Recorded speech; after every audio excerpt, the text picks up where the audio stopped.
Rock on. Greetings, everybody from St. Louis, Missouri. So glad to have you all joining me.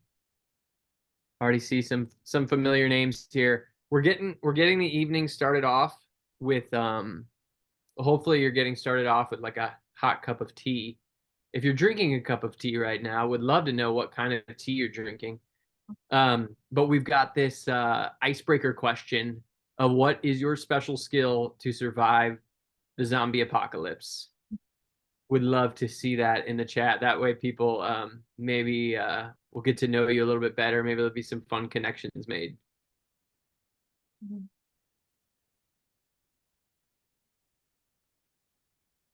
And with that, I would love to see where people are from. If you're down to put where you're joining us from, that would be lovely. Ooh, I'm gonna have to think about this myself, actually. I guess I gotta get in the group chat.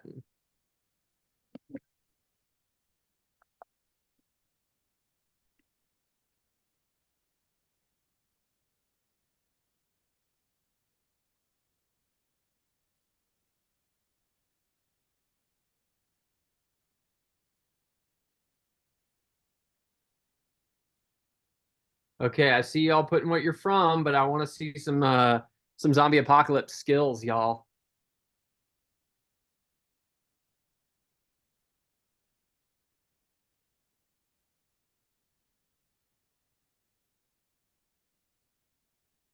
I'm gonna wait another minute for people to chime in with that. And how do I make that go away?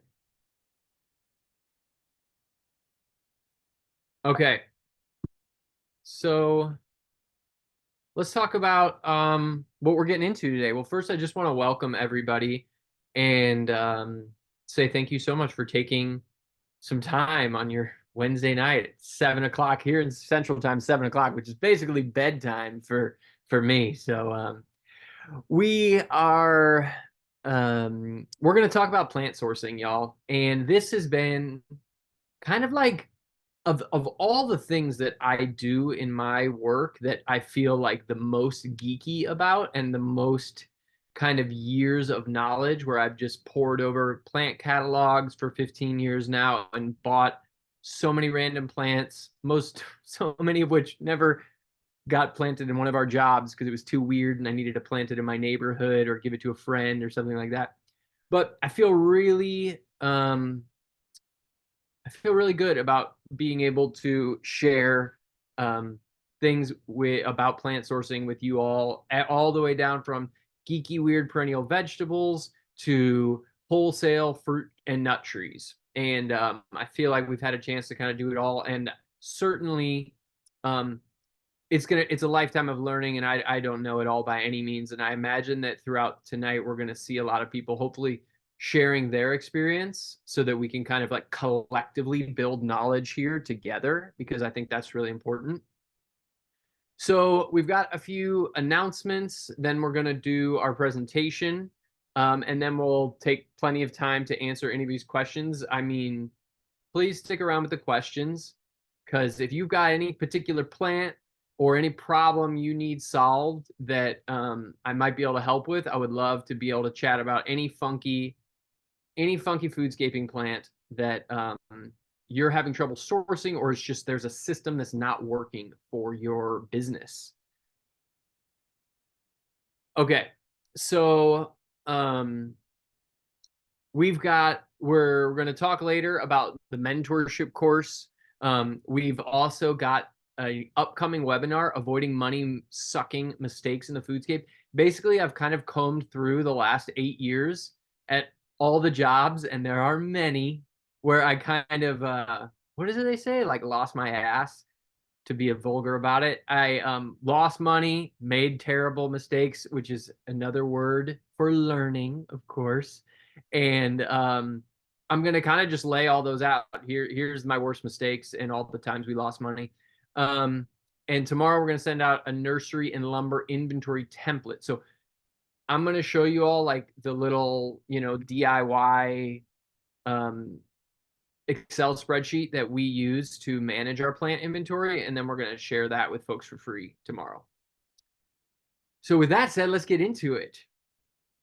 Hi, Bill Wilson. You're on my screen right now. I'm so glad to see you there. So before we get into the geeky plant stuff and the business stuff, I always like to just get grounded for a second in like um what is this all about, right? Like this is not about, where do we buy this plant and sell it to the client for the highest price and the best quality, potting soil. Like this is way deeper than that. This is about cultivating relationship with the earth. I mean, I've got the two books down there that have kind of like highlighted this more than any for me, but I really just want to bring our attention to that before we dive into this businessy stuff, because I think this is so easy. And I'm speaking from personal experience. Like it's so easy for me to get lost in all the business aspects of this work and forget why I got into this. Like, why do I even care about these plants? Why am I just giddy talking about this with you all right now? It's because I love being that hand that is picking that Solomon seal shoot right there. I love the sumac tea that is in the middle picture, and the relationship with that sumac plant, and that's the juice, right? That's a Bill Wilson term. That's the juice. That's what we're here for, right? So we're gonna talk about sourcing tonight and why sourcing plants is, in my experience, like this is like the big challenge with edible landscaping. And this is why vegetable gardening within the foodscaping industry is so much easier, and why it has been a great boon for our business to overlay vegetable gardening into edible landscaping, because the edible landscaping thing is just like it's so much more overwhelming for me. And when I talk about edible landscaping, I'm talking about fruit trees, nut trees, berries, perennial vegetables, the uncommon stuff, not the chive plant, and not a lot of the things that are, do well and are easily locally available. Okay. So I'm going to talk to you about the spreadsheet of how we keep it all organized. We're going to actually walk through the spreadsheet. Y'all can like ask questions at that time too. We'll break, and I do want to make sure people can ask questions there, Lindsay, because that's kind of going to be its own section where we talk about the nursery inventory doc. And then we're going to look through the year and like what's my system for managing all this. This is not being touted as like the one greatest awesome system that anybody can create. It's just 8 years in, this is where I've landed and it's working for me. So I'll share a free resource with you all in case it saves you the many hours of time that it took me to get there. Okay. So here's the deal, y'all. Like all these, whenever I talk to my landscaping friends about the challenge of plant sourcing, they're like just totally perplexed, because all the plants they use, everything from a hosta to a hydrangea to even like a native echinacea or soft rush to put in a rain garden, like so many of the traditional landscaping plants are available locally in St. Louis in abundance. It's not really a big deal. I mean, it's mostly a question of timing and supply, meaning like you may not be able to get everything you're looking for at one time, but like it's all available. You don't, it's pretty straightforward. There's a handful of suppliers. There's a ton of local nurseries. If you want to pay retail price, there's a handful of wholesale suppliers. It's pretty straightforward. You don't need to have your own little inventory. You don't need to worry that much about like, am I going to be able to source these plants? But what if you need a black currant? What if you need a black currant in June and you need some other black currants in March and some others in November? What if you need a gumi? What if you need an Asian pear? What if you want a multi-grafted fruit so that it's self-fertile, like a multi-grafted Asian pear? What if you need a nice looking espalier fruit for a tight backyard? Where do you get this stuff? What if you want one of the cool disease-resistant grapes that you read about in the NAFEX fruit growing group on Facebook, and like nobody is selling these at the major nurseries? So what if you secure a job in April, but everything is sold out because it's April and people already bought all their cool plants, and now you're stuck with the bottom of the barrel stuff that they're putting on sale? And what if you secure a job in June for a fall planting? Let's say that it doesn't make sense to plant in June in your climate or plant availability. And you're like, well, we're going to have to do this in November. How do you get those plants? That's what I'm going to attempt to answer in this webinar. Okay, so one of the big ways that's important to understand is how we've addressed this challenge at Custom Foodscaping is we have our own little nursery with overhead irrigation, a basic sprinkler irrigation. We pack all the plants in really tight and we water them on a timer with overhead irrigation. This is a big concept to understand when it's like foundational to how we achieve everything that I'm going to talk about tonight. The other thing that I just really want to highlight, if this isn't made clear yet, we are not talking about how to source a tomato plant and how to source, your cilantro or your squash. We're talking about edible landscaping, which to me is the fruit trees, the berry bushes, the nut trees, the vines, the uncommon perennials. Okay, like sea kale to me is kind of the quintessential archetypal uncommon perennial vegetable because it's a huge winning perennial vegetable. We plant a ton of sea kale and it's just not a common plant locally like asparagus, which I would say it rivals in terms of, how ubiquitous it should be. Asparagus is everywhere. Okay. So I pride myself, y'all, on slides like this. Very little words, photo heavy. And when I was making this presentation, I couldn't get away from making some slides like this. So please forgive me. We're going to talk about a multitude of options. Strap yourself in. We've got a lot of things that I'm going to go over here in terms of how do you source these plants. Now, there's no one direct route to doing this. We're going to kind of like walk you through some of this, but I want to just let you know, bear with me. There's going to be some words like this. Hopefully this isn't overwhelming for people. Okay. So what are your options if you want to purchase plants for your job? Well, the first thing you can do is you can purchase bare root plants. Now, bare root plants are kind of the foundation for the mail order. That's MAIL, mail order plant nursery inventory. So many of you may be aware of nurseries like Fedco Trees or One Green World or Stark Brothers or Rain Tree Nursery or, even more like commercially known ones like Gurney's that sends me a catalog every week. These places are all going to send you a bare root tree. Okay. So you have a few options here of what do you do with that bare root tree. Now, the first thing you can do is with almost all of these nurseries, you can set a ship date. All right. So that means that let's say that I order from Stark Brothers. I've got an X job on I want to do my planting on April 1st. Well, then what I'll do is in the notes of almost all these nurseries, you can say, please ship, and then you want to ship the Monday prior to the week before you're going to plant, generally. This is what I do, I should say. So if I have an April 1st planting and that's like a Wednesday, then I'm going to go, okay, what's the Monday before that? A week before that. Because what happens is almost all these nurseries try to do the bulk of their shipping on Mondays to make sure that they get it to you before the weekend. So a lot of times I get plants on Thursdays and Fridays that show up bare root. Now, if I place an order that is going to come that week before, then I have two options to keep the plant on ice, basically, until that time. What I can do is I can heel that plant in, which means I can dig it into the ground and it will just stay fine and dandy in the ground there. It's going to come bare root. Now we're talking about the spring.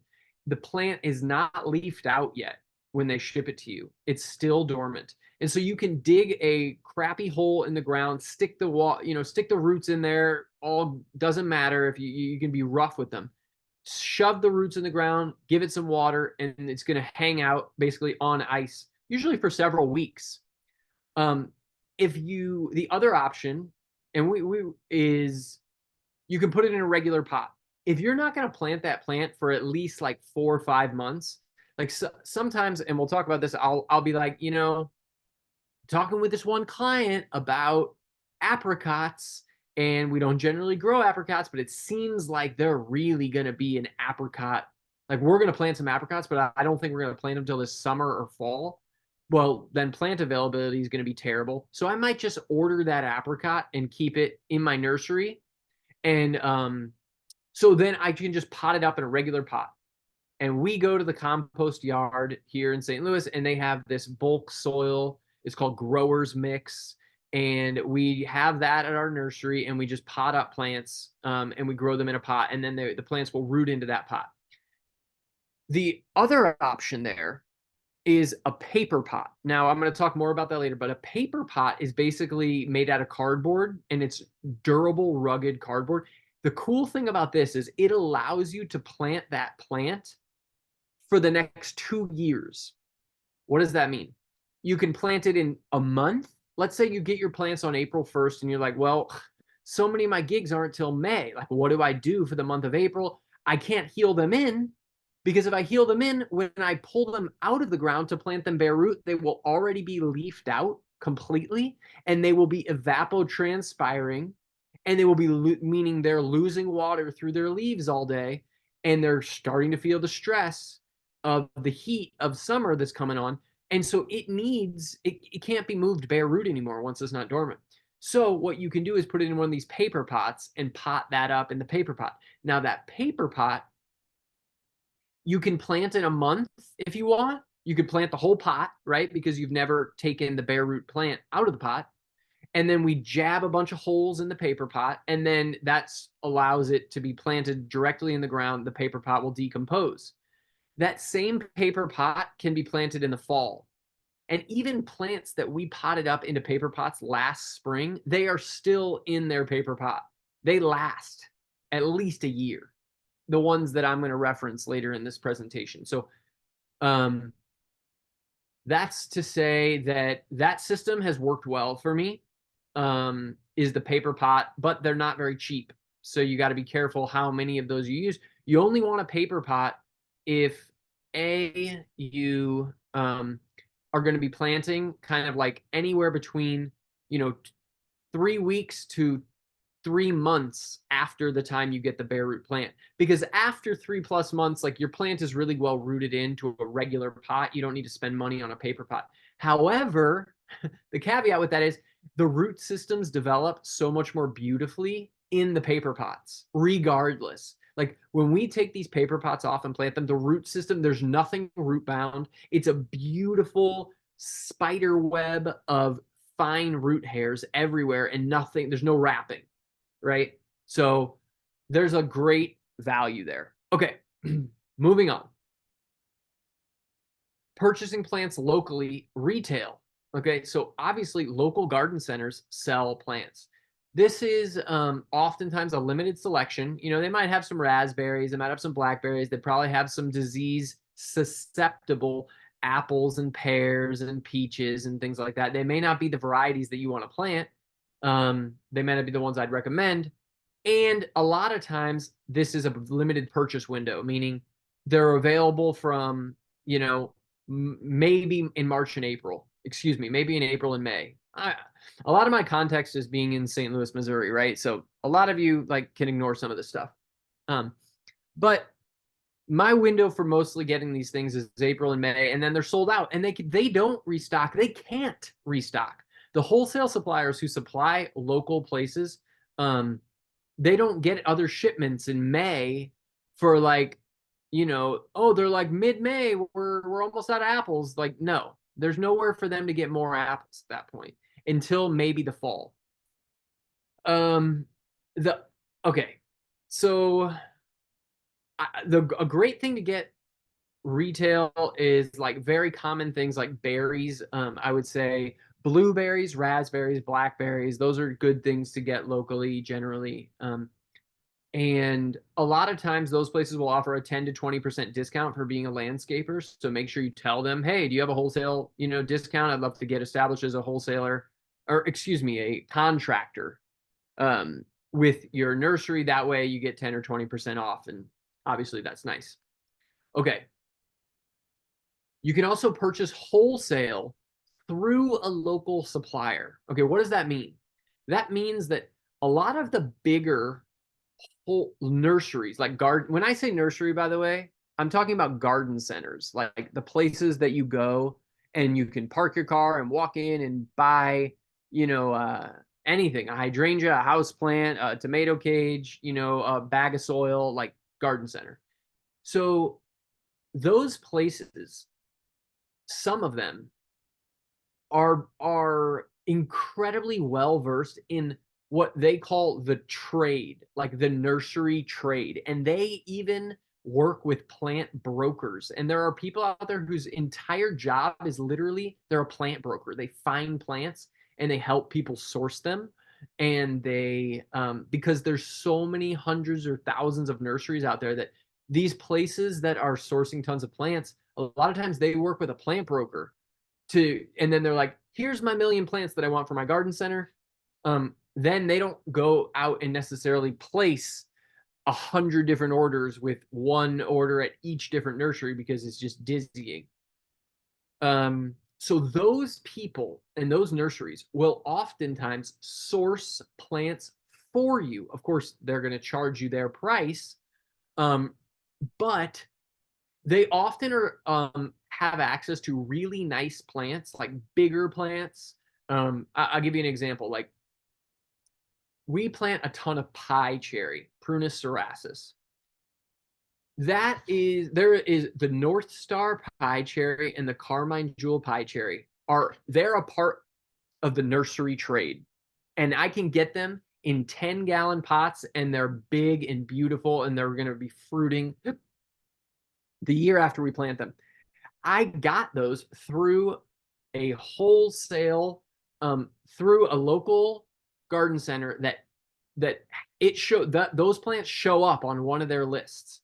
So a lot of times I kind of like reach out with my dream list, and I'm like, here's the things I'm interested in. For example, I don't want Reliance peach, but I'm really interested in Belle of Georgia peach, and I'm interested in Frost peach. If you see those pop up on your pick lists, let me know. I'd love to get some. And a lot of times, because these places are already ordering, like they're already ordering 50 peaches, so tacking on your 2 or 3 peaches isn't a problem. They don't need your help to meet the wholesale minimums that I'm going to talk more about later. All right. So the cool thing is that these are potted plants, which is great in my experience. Potted plants are way easier to deal with, because a bare root plant needs to be potted up. It's usually smaller. It needs to be babied, tended to. And the potted plants that I get through the wholesale places are usually they're much bigger plants. They're ready to go. They're rooted in, and they look like the kinds of plants that clients are used to landscapers planting for them, right? Well branched, good looking.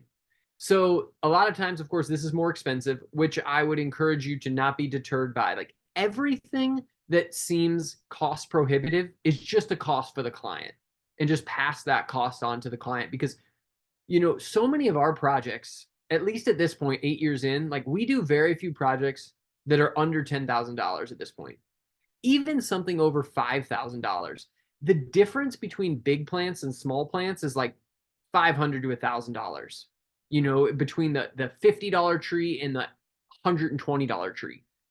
That $70 is like nothing in the grand budget of your project. So splurge for the most exciting plants you can get for your client. That's my advice. And I talked about that. Okay, next is a national wholesale supplier. Okay, so then the next step is, like, you just talk directly to the wholesale suppliers that the garden centers are talking to, right? This is like the dream. The one that we use mostly is a place called Hollybrook. I'll show that on a later slide. But basically, they have a $4,000 minimum. They have all kinds of awesome things. They have multi-grafted espaliered Asian pears. They've got 5 varieties of figs. They got blueberries. They got honeyberries. They've got gumi. They've got, like, I couldn't believe their selection. And I think there's probably 10 other nurseries like that out there that I'm not even aware of, because it's hard to search these places. Like, they don't come up in Google searches. They don't advertise to you when you go on, Instagram, they're not sending you ads because you're not their client. The nurseries are their client, wholesalers are right. So anyway, if you can spend $4,000, then they will send you plants in a box truck, right? But you have to meet plant quantities. Like usually a lot of these places, they will only require they will require you to buy 5 minimum of any one thing. So if you want a Shinko Asian pear, you better be ready to buy 5 of them. If you want another variety of Asian pear, 5 more. So this is not for, if you're just super young and scrappy and you are like, I don't have the money to like lay out all that for plants. That's not, this is something more to keep in mind. You got to work up to that, right? The other huge problem with this, okay? Imagine the timeline I'm about to share. For this Hollybrook nursery order, I am going to have to place this order this summer, like July, August, for the following spring. Okay, imagine the insanity. I don't have a clue of what projects I'm going to be doing the following spring and what their plant needs are almost a year ahead of time. But if I don't place that order almost a year ahead of time, I won't have access because by the time late winter rolls around, like let's say February, my spring is booked up and I know all the plants I'm going to need. But by that time, I don't have access to the wholesalers.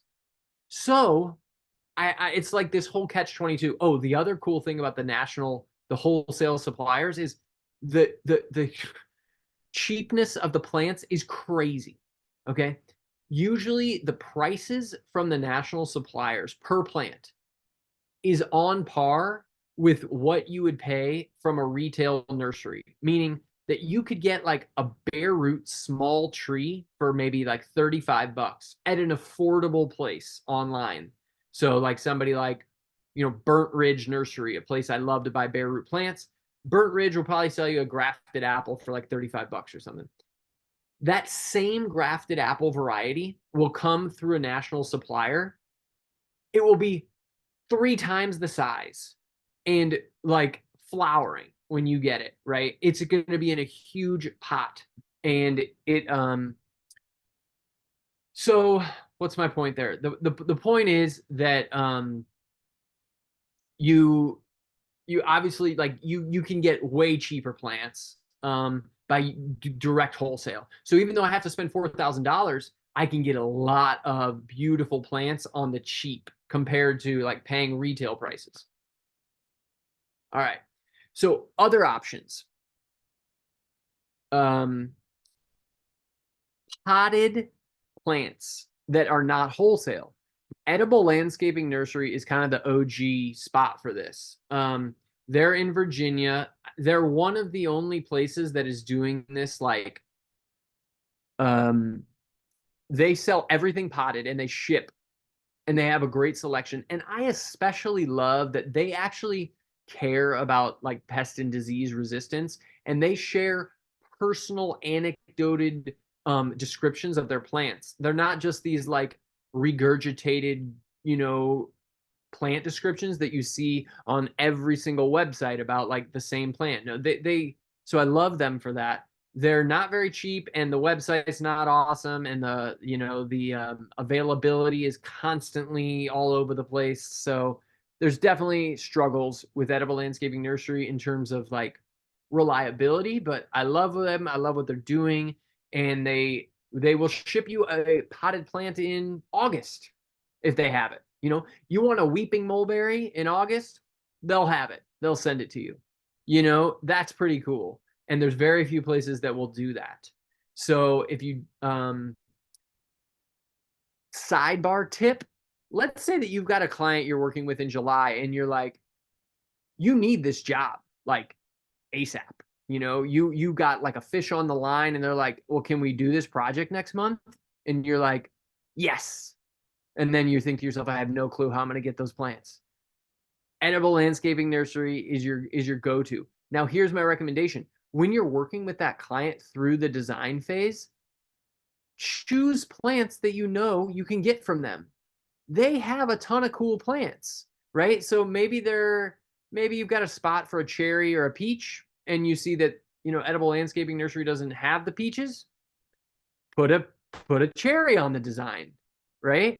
Because, so many times, like, without compromising your values and compromising good genetics, like, clients are amenable to your sales pitch, right? We're all like susceptible to that. And as long as you're not compromising on giving them like a great high quality plant that you think they're going to enjoy, like, so many times it's like, well, we're just swapping one great thing for another thing. So um think about availability before you do design. Sometimes I'll buy a lot of extra plants on accident, not on accident, but like because I have them in the nursery. And then I put those in a lot of designs, because I've got these beautiful plants in the nursery. Stark Brothers also sells potted plants, and they're upping their game with that. And they've just launched like these like extra large pots. So sometimes you can get some bigger potted plants from Stark Brothers. I'd be remiss if I didn't mention, like, obviously you can do all this propagation yourself. Like, you want to vertically integrate your nursery, like grow this stuff yourself. Obviously that goes without saying. It's a huge other world that I'm not going to go into because I don't do it. I mean, I propagate plants, but not for the business. Berry suppliers. Okay, this is a whole niche of companies that are both kind of like wholesale, retail. They offer great quantity discounts a lot of times. So berry suppliers focus on things generally that are asexually propagated and easy to grow. Figs, grapes, brambles, currants, gooseberries, things of that nature. There's these nurseries that specialize in that, and they're like they're generally known as like small fruits. Like in the industry, it's like they're called small fruits. And a lot of places will ship those potted or bare root for very cheap, and they're great. I've found places like Hartman's or Dave Wilson Nursery has like a big, they'll ship a bunch of small fruits or these are wholesale places. But some of the wholesale places don't have huge minimums. Like Hartman's is a wholesale place, but they have like, I don't know, a $300 minimum. So it's totally accessible. But the plants can be really small sometimes. So, okay. Yeah, more berry supply. Like there's bare root places that are great, like Norse and Indiana Berry Company. These are all going to come bare root. You got to pot them up, or you do the thing I mentioned, like you heal them in. Blah blah blah. Generally, what I do is I order all of my plants in like big orders, and then we heal in and pot up as needed. But you could potentially schedule your orders to coincide with the dates that you're planting so that you're constantly getting shipments like every week. Like, oh, I got a gig this week. Okay, the plants are showing up the week before. That's like too much insanity for me. I'd rather deal with the potting up and the healing in process. Okay. So, with that said, let's see how it works a little bit. All right. So I'm going to bear with me here. I'm going to leave this screen a little bit, and I'm going to try to go to a different tab. Lindsay, will you pop in and let me know if everybody is seeing this tab? Yeah, I see it. I see the inventory. Great. So this is the one that we're going to give you all as a freebie. Okay. So you blah, blah, blah. This is a template. Okay. All right. So I made myself a little guide here. We're going to start with 1. All right. So what we see on the left, obviously, this is the common name. Even just all the common names of what we generally plant and the botanical names, that took us a long time. So that's a win. And then we've got the availability column and the number of plants in inventory column.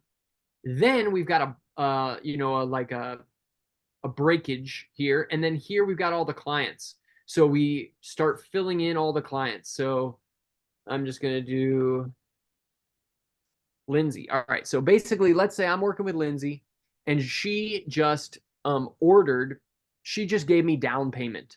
All right. So Lindsay paid down payment on her project. To me, that makes it real. Now it's a real project. So I gotta start ordering plants and get to work on ordering supplies. So she ordered. So I'm looking at my design, and she needs this many plants. Okay. But I'm sorry, I skipped ahead. Dang it, I even gave myself this number reminder. All right, first thing we need to do is put number of plants that are in the inventory. So we're working backwards here a little bit, but if you are starting out with a nursery, then you need to put in that column how many plants you have in the nursery. So let's say that last year I had 3 alum roots left over in my nursery. And then let's say that, so Lindsay needs 4. So then with the equation that we have in here, I see availability -1. So that tells me, well, I'm short. Like I'm not going to be able to plant Lindsay's alum roots unless I order 1 more. But then I go to place an order from my local, lady that sells natives, and she only sells in flats of 10. Oh shoot. Now what do I do? Well, I can either eliminate one from the design and be like, it's fine. Like Lindsay actually only needs 3 alum roots. I'll substitute with something else. Or I order the 10. So then I go to, I email Jess, I order 10 alum roots. But so now, so there's 4 in the inventory and there's 3 in the inventory and I'm ordering 10. So now I need to manually enter 13. I need to do that mental math, right? Because I just ordered 10 and I had 3, now I've got 13. So now I have 9 available. Well, guess what? The next jobs that I'm working through and designing with clients, I'm going to be keeping in mind, well, you know what? We've got 9 alum roots in the inventory. So if I've got a job where that would be a suitable plant, I'm going to put it in the design, right? So that's kind of how I figure that out. So the first thing is I put in the plant inventory. Then if I make an order, then I need to amend. There's no equation here. This number of plants inventory, that's all manual. All right. There's one cool thing if you don't know about this in Google Sheets, you can right click on any cell and go show edit history. And sometimes I'll like fudge things up and I'll make a mistake, or you're like, this looks weird. I don't think that is right. And then you go to the edit history and you see, oh, like it got deleted last week by somebody on my team on accident. Like, no, like, let me see what it was last week and I'll add it back to that. Okay. That was just a hot pro tip. So then the third thing is, I'm going to just do one quick thing. The third thing that might be the most important from this document is knowing that you can organize by the number available and by client name. All right. So I'm going to do,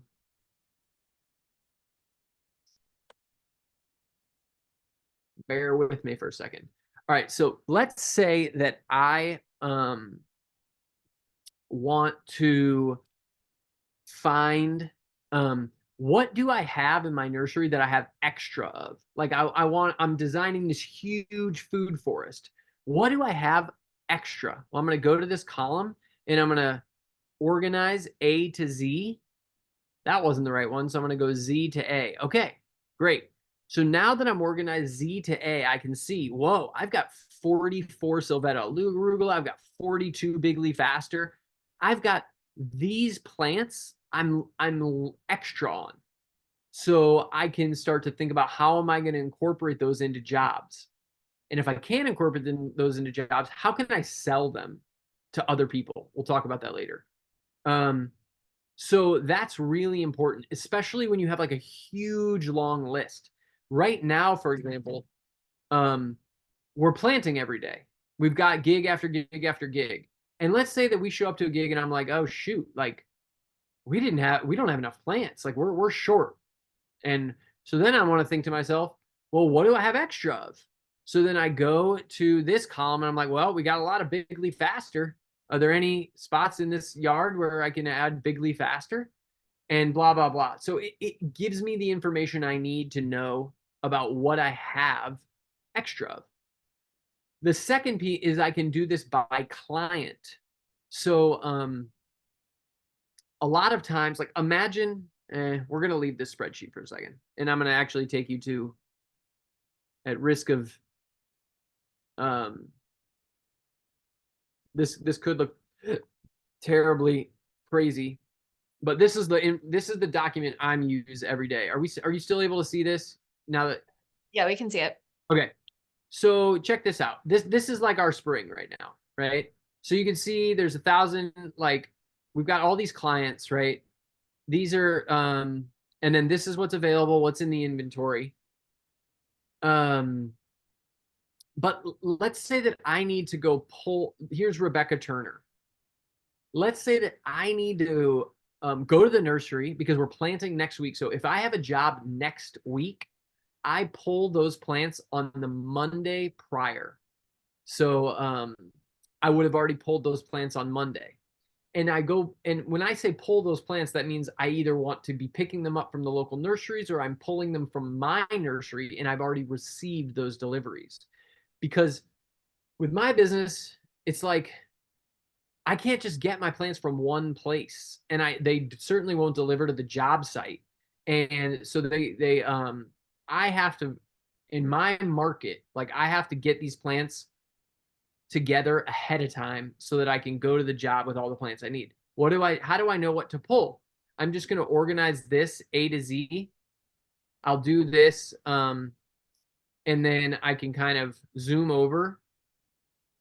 I'll move it over like that. And then what I'll do is go Shift Command 4, and then I will take a screenshot of Rebecca Turner. And then when I go to the nursery, I can send that screenshot picture like to my phone. I'll put it in the Slack channel for that job, because then there'll be a Rebecca Turner Slack channel for the whole team to see that job. And then in that Slack channel, I'll throw that in there. So then I can see, oh, I need 2 Roman chamomile, 2 Turkish rocket, 3 shining blue star, blah, blah, blah. And then I can always like get out of here and I can, go to the next job. And that's you, Lindsay. Like we can see what Lindsay on our team ordered for her farm this year. Those are the plants. Does that make sense? Like before I move on, do people feel some thumbs ups? Like I would love to take a questions on this particular thing, this spreadsheet, to make sure that people get what's going on here. Sounds like we're solid as a rock. Seems like we're pretty good. Yeah. Cool. I will say that, so we also have woody plants. This list, this took us a long time to accumulate, and hopefully you guys will find it. Well, maybe some people will find it of value. There's a veggies tab. You can enter in all the vegetables that you grow. And then there's a lumber inventory tab, which is another thing that's really helpful because we've got like 2x4s, 2x8s, 4x4s, 4x8x10, 4x8. This is helpful because if you live in a market like me, you have to buy extra lumber. I don't buy lumber just for that very job. Like we set a ton of blackberry and like a bramble posts, blackberries, raspberries, all that stuff, grapes. We set a ton of 4x4 posts in the ground. In the beginning of the spring, I'm going to kind of take inventory of like, oh, here's how many jobs we have. Okay, like I probably need 20. I'm going to order 30 because, right, I want to have extra. Like, yes, that's extra money, but like some of them won't look good. Other times I might need to go back to a previous client who's like, hey, like your post is like all side-goggling. Like, can you get me a new post? And I want to have a new post on hand. We don't buy anything from the hardware store in terms of lumber, so this is a particularly unique thing for those of us who are using like small scale mills, and this may be completely irrelevant for many of you. All right, back to the presentation.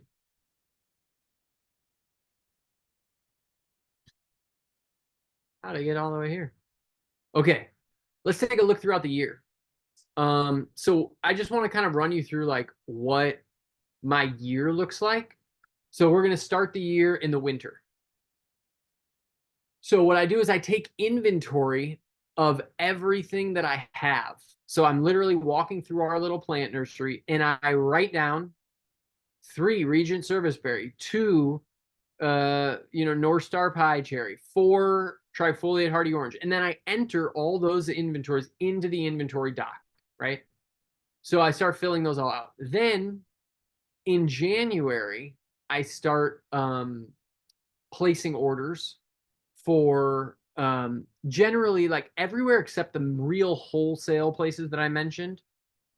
A lot of times, like their inventory isn't updated until January. They kind of like get through the holiday season. They're doing all their grading and figuring out like what they have, and then they put it on the website. So January is a great time to place the first orders that you need. Then in the spring, plants arrive and we're potting up. So, we don't have, yeah, I'm getting boxes showing up at my door all the time. And take those to the shop and pot them up or heal them in. Let me get back to the full screen, huh? Let's do that. All right, then in the summer. Okay, so we take a break from planting in July. We do not do any planting in July. We don't we mostly do maintenance and build garden beds. Okay. And what that does is it allows me to think about my year kind of in 2 main seasons, the spring and the fall. So what I'll do is at the end of June, when I'm kind of like done with my spring planting, is I'll inventory everything again. And then I update the inventory doc. And then by that time, by June, I know a lot of my fall jobs. And so I can start to order what plants I need for the fall at that point once I know my inventory. At that point, I also do a big potting up. So we've got a lot of things at that point that are very much ready to get into a bigger pot. So potting up in this case means like potting on, sometimes people will say, where you take a quart and you put it into a gallon. You take a gallon, you put it into a 2-gallon, and so on and so forth. Okay, the fall. Now, some plants can ship in the fall, right? You can get the places like you might get them from Stark Brothers or Edible Landscaping Nursery, or you might get them bare root. There is another bare root window that is usually in November when you can get bare root plants, but it's usually a quite limited selection compared to the spring. So keep that in mind. But if you live in especially a warmer climate, like zone 7 or above, there's probably a lot of planting that you want to be doing in November and December. So that's cool. Like keep an eye out for places that offer fall bare root availability. And the cool thing about that is if in the fall, if they send you a plant that is dormant, okay, meaning they're going to wait for the plant to go dormant and then they're going to ship it to you. You can keep it healed in as long as you want and plant it anytime during the winter when the ground is not frozen. Okay, so check this out. Let's say you solidify a gig to plant a cider orchard. Okay, and you tell this client, well, I can get your plants in November. We can plant the cider orchard in December, or no, but you can't plant it until January. So then Fedco is going to ship you all these cider apples in November once they're dormant. And then you can heal them in. You do not need to pot them up into anything. You can heal them in, just dig a random hole or put them in a pot with some soil and keep them on ice until you're ready to plant them in January. Now, one big thing people don't realize is that you can plant trees and shrubs all winter long as the ground isn't frozen. Okay, I'm just going to repeat that because this is kind of a game changer. You can plant trees and shrubs all winter long if the ground isn't frozen. That's really helpful to know, especially if you're trying to figure out like, how do I how do I make money year round? Like, what do I do in the winter? This is a huge question we're all facing. How do we make money in the winter? Orchards and tree plantings and shrub plantings, those are actually great gigs for the winter. Now, they can suck in terms of like who wants to work outside, in some of the winter days. It can be really a bummer. But if you're thinking about this from a cash flow perspective and like, um, some of our jobs, for example, let's say we've got a big job and it's going to have herbaceous plants and perennials and rain gardens and an orchard and X, Y, and Z. It's got like a million things going on in the spring. Well, if I have all the trees to go plant in February, I'll just go plant the trees in February, and then I'll sheet mulch around them and add my compost and add my, any amendments or whatever, like in the spring. Another thing you can do, sheet mulching is a great thing to do in winter. Like if you need to kill a lawn, let's say you've got a huge planting, um, herbaceous plants, and you need to sheet mulch a lawn, go do that in January and then come back 6 months later and plant your herbaceous plants. That's another thing to do in January, and then charge the client like accordingly for the amount of work that you did so you can get that cash flow. Another thing to do in late fall, winter is like doing your own propagation. A lot of times in my climate in St. Louis, like February is kind of the best time for me to be taking cuttings and things like that. But that's very climate specific. Okay, something to keep in mind is that plant sales are your friend. This is me and Haley on our team. We sold. So if you want to get rid of unneeded inventory, right? Doing plant sales, like we go to the farmer's market once or twice a year, spring and fall, because inherent in all the things I just mentioned about sourcing plants, you're going to have extra plants if you're doing it at all like I'm doing it. And then what do you do with all those extra plants? Sell them. So we do that. And this is cool because a lot of people who love to support our company don't actually want to do an installation with us. They love the idea of buying a mulberry from us, because I'm always buying mulberries and I can never get clients to plant them. So I sell the crap out of some mulberries at the farmers market booth, right? And if you give away free hugs, you make people's day, right? So just keep that in mind. All right, so this is we're not going to spend much time here. You can take a screenshot of this or take a photo. I'm just going to leave this here for the next 10 seconds.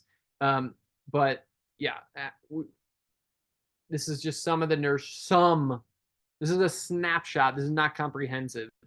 And if you have other nurseries that you love and that are helping you with your foodscaping business and you feel like other people need to know about them, please drop them in the chat and we'll work on gathering a more comprehensive list.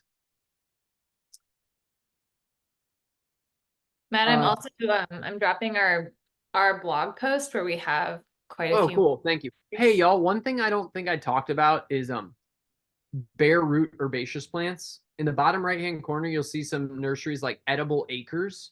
If you're like a permie kind of, and you're reading, like, about perennial vegetables and funky herbs and things like that, like places like Edible Acres are out there, and they are great places to grow for bare root perennials. For all the perennial vegetables that we grow in St. Louis, we have them custom grown by a local grower.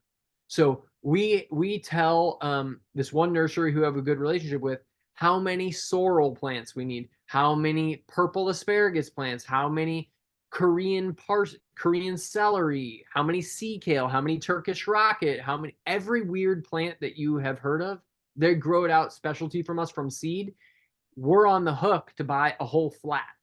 So we can't just buy 4 sea kale. We got to buy a whole flat of 10, right? And so I'm placing those orders in the winter, and I'm going to have extra plants because they're growing them from seed. So they need to start them months ahead of time if I want to plant them in the spring. Okay, this is the link to the paper pots that I mentioned. Oh, and there was one other thing here, that got left over from the last slide, which is bare root wholesale nurseries.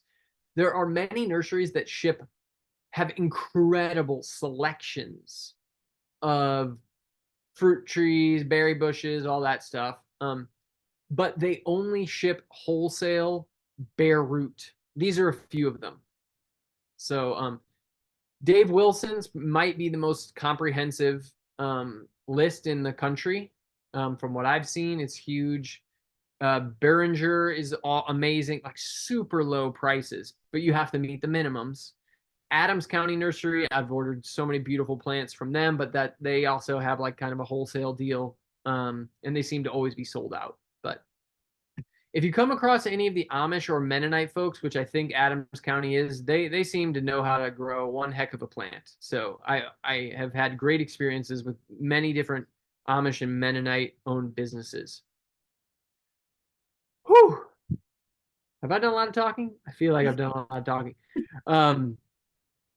That's the gist of it, right? I want to kind of just like go into one thing I want to share with you about, because that's the gist of our webinar here. I do want to just like share I mentioned we have this upcoming mentorship course.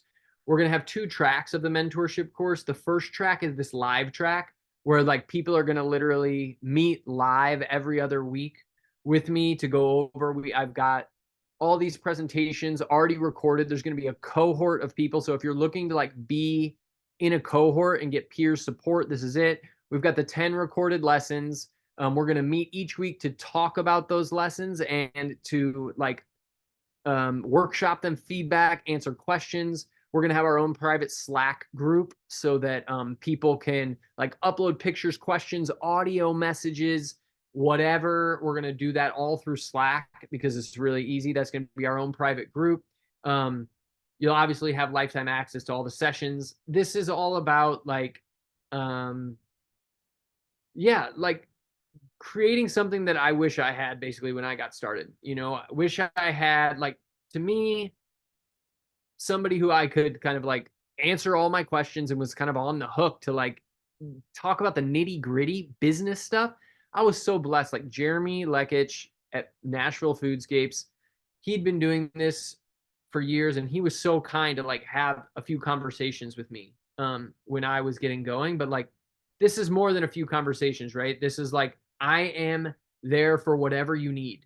You know, if you have a specific problem, like I'm there. Like I will dig into our pictures. I will show you how I did that. I will show you the, you know, the screw pattern that we used. I will show you what our steps were for digging that rain garden, you know, and I've got different random pictures. If you're haven't put in you know, stone edging, you know, and you need support on that, like whatever, I'm there for anything that I can provide knowledge and experience on. I'm there for that. Through the messaging, I'll send you voice messages through Slack. You know, if you send me a voice message like this is what I'm dealing with this client said like they don't want to pay a down payment, what should I tell them? I'll give you my advice. Like it's just my 2 cents. There's that. There's also the other recorded course that's going to be have some less support, but it'll have a lot of the bones. It's going to have the Slack chat. It's going to have peer support, recorded lessons, but you're not kind of like you're not going to get the whole kit and caboodle, right? There's different price points there. We're also throwing in like all the different things that we've created, like the business starter pack, which is like all the spreadsheets, all the if you don't have the starter pack, that's like all of our spreadsheets, the budgets, the every proposal, every contract, everything that we send to clients, so you don't have to create any of that. You just hit copy paste and then you add in your own language. I did the course on Foodscape design with Google Slides, and that was a thing that props to Bill Wilson for giving me many of the tools there. I took his permaculture design course with Google Slides. And then we did a whole course on using IBC totes for rainwater catchment. Gabriel has perfected that over the last 5 years, and he shares. So we got that whole, you know, dealio. As we mentioned, tomorrow we're going to give you the nursery document in an email so that you can have our plant nursery and the lumber inventory, blah, blah, blah. Hopefully that is of some use to you all. And yeah, let me. You rocked it, Matt. Thank you. Yeah, I wanted to come off. Yeah, sharing for my screen just for a minute to just like thank you all so much and for tuning in this last hour. I'm here to answer all your questions, but um, what an exciting time for like, you know, for us to be able to come together as foodscapers. A lot of you, hopefully, we're at the Foodscaper conference, and hopefully, you're feeling that the love that is building in this community. And I'm just so grateful that, you know, we started this because we wanted community, you know, like so many of us. And like, this is not like, you know, of course we have the whole like business aspect of this where we got to like make money to pay for some of this stuff. But this is really like, how do we fund our attempt to build community? Because um, that's what we seek as much as you all. So glad that you're here. And from there, I'll start taking questions. Thank you, Matt. I'm going to pop up a bit in the chat from a question from Anna.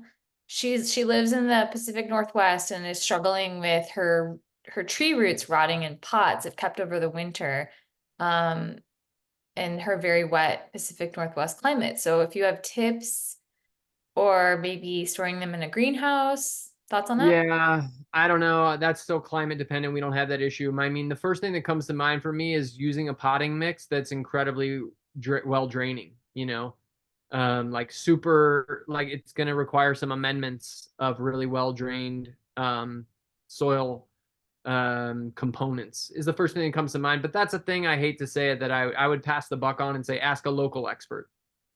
Okay. Jess is curious if we screen or you screen any of these nurseries for systemic chemical treatments. And she's kind of referring to like the big wholesale Yeah, nurseries. no, we don't. That feels like if that's a thing that is important to you, then obviously go for it. It feels to me like that's just too daunting. Like I just feel too overwhelmed by the day to days, you know. So I don't. Cool. Plus, I believe that 99% of the health of a plant is going to be, you know, carried on through the years in which the conditions in which it's grown. Mhm. Um, and as opposed to like the conditions that it was grown out for the first year or two. Yeah. All right. Next question's from Daniel. Hi, Daniel. How do you figure out how to price your in-house nursery plants versus purchase plants? I hate to say it, but like we have a pretty standard markup. We mark up like double. So so if I buy a plant for 50 bucks, I charge the client 100. Hmm. Um and if I buy it, you know, in a pot from a local nursery, I do that. And if I had to buy it bare root and pot it up, I do the same thing.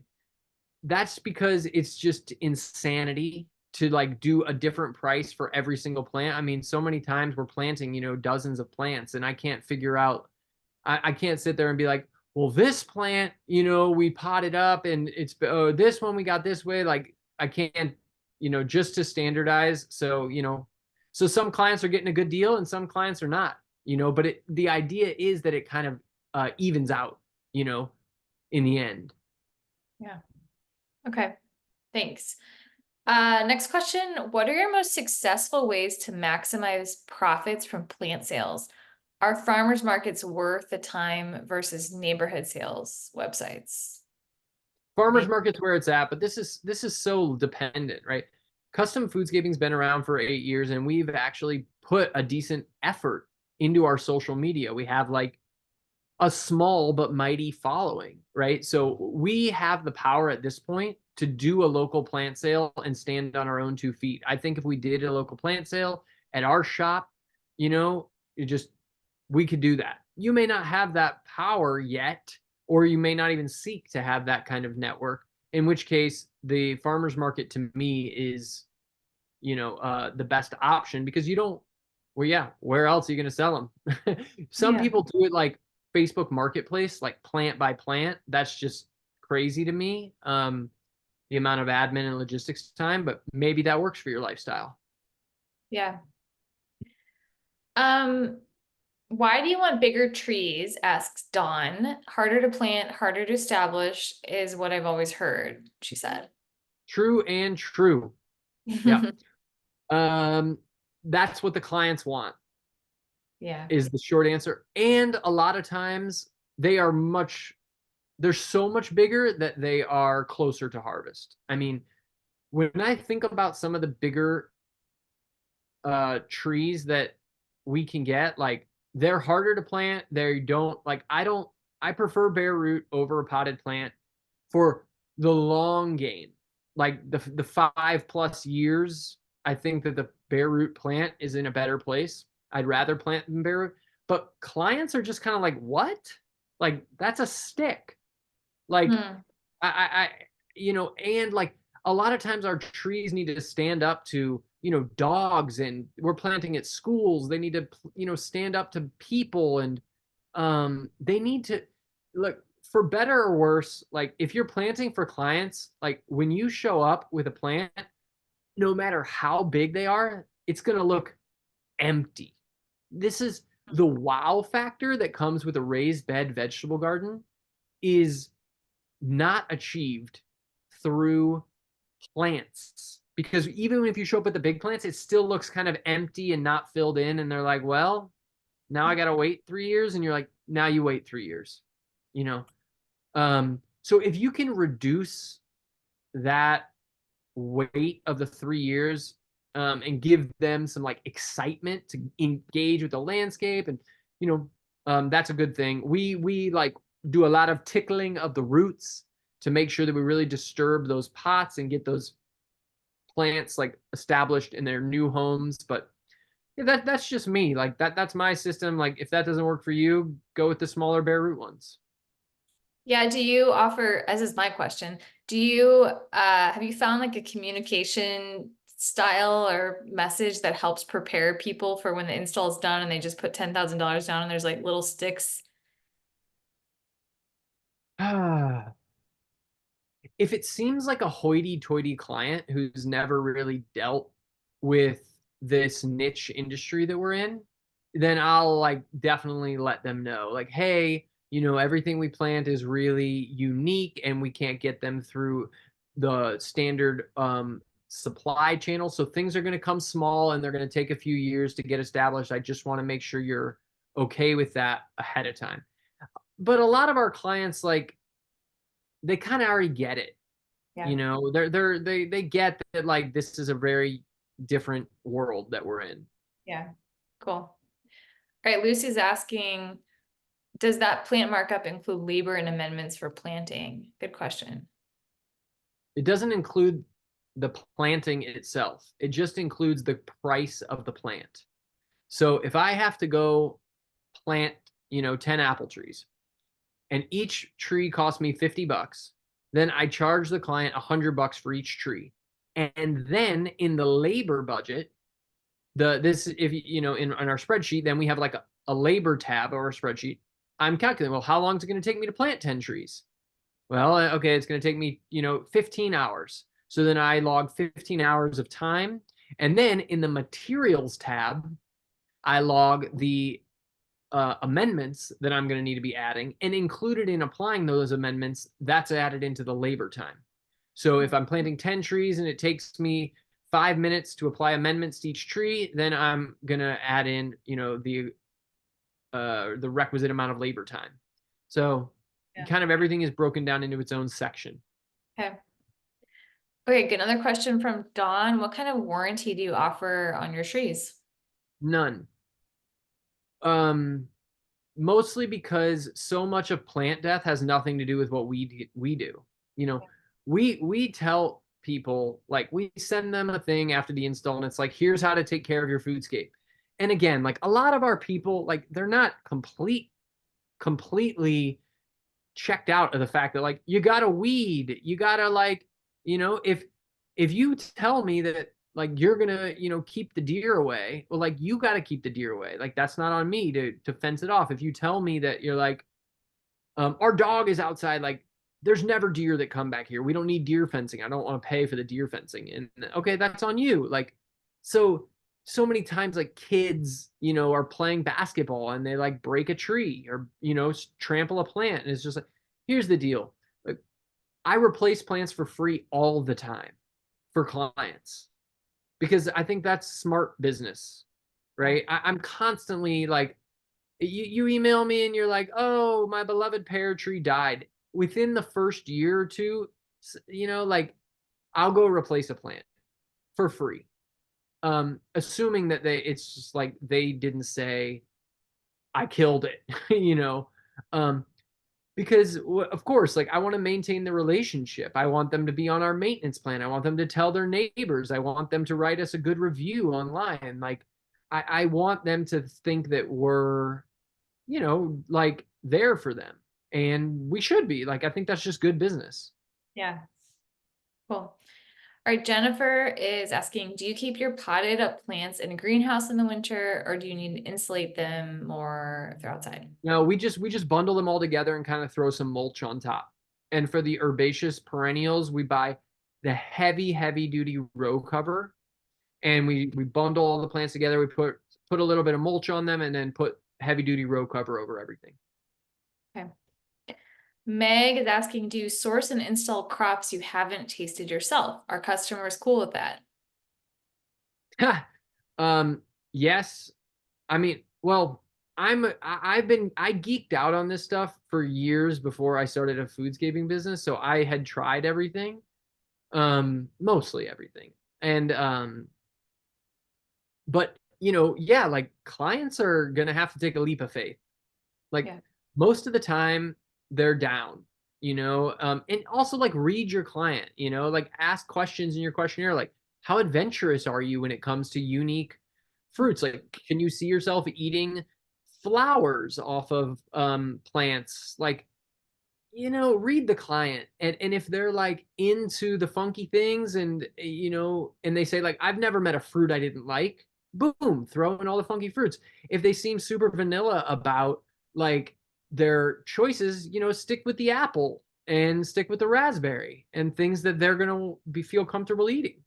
So I think a lot of it has to do with like reading the client.